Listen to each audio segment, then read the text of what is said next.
लेकिन हम एक अहम जानकारी की ओर बढ़ेंगे। सरकार जीएसटी चोरी करने वाले और फर्जी इनपुट टैक्स क्रेडिट लेने वालों के खिलाफ सख्ती की तैयारी अब कर रही है। किस तरह से ये पूरी कवायद सरकार की तरफ से शुरू की जा रही है, हमारी सहयोगी अनुराग शाह इसको लेकर जानकारी दे रहे हैं। अनुराग, बताएं क्या खबर है?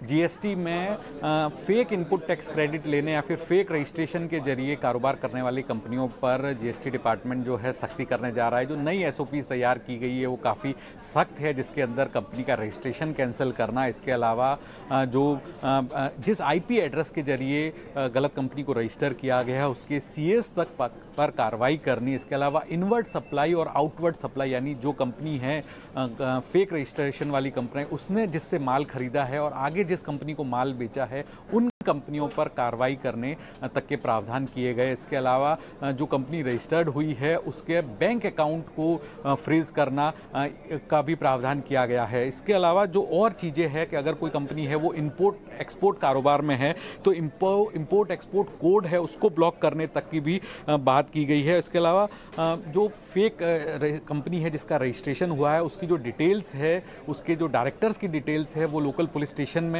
दी जाएगी, जिससे उनकी प्रॉपर्टीज तक को भी अटैच किया जा सके। तो ये कुछ सख्त प्रावधान जो है वो तैयार किए गए हैं जीएसटी डिपार्टमेंट के द्वारा, एसओपीज तैयार किए गए, क्योंकि ऐसे देश भर से कई सारे मामले आ रहे थे जहां पर गलत इनपुट टैक्स क्रेडिट लिया जा रहा था। ऐसी कंपनियां रजिस्टर की जा रही थी जो रियल में एग्जिस्टेंस ही नहीं है। इनपुट टैक्स क्रेडिट में भी जहां पर गुड्स और सर्विस का लेन देन नहीं हुआ है, ट्रांसफर नहीं हुआ है, वहां पर फेक आईटीसी लिया जा रहा था। तो इस पे जीएसटी डिपार्टमेंट काफ़ी सख्त होता हुआ दिख रहा है और जो नई एसओपीज है जिसमें काफ़ी एक्शन भरी एसओपीज होगी और आने वाले दिनों में हम देखेंगे कि कई सारे जो कंपनियां हैं जिन पे एक्शन होगा, जिनके अकाउंट फ्रीज करने से लेके उनके रजिस्ट्रेशन रद्द करने से लेके प्रॉपर्टी अटैच करने से लेके और जिन आईपी एड्रेसेस से ये फेक कंपनियां रजिस्टर कराई गई उन तक भी एक्शन लिया जा सकेगा।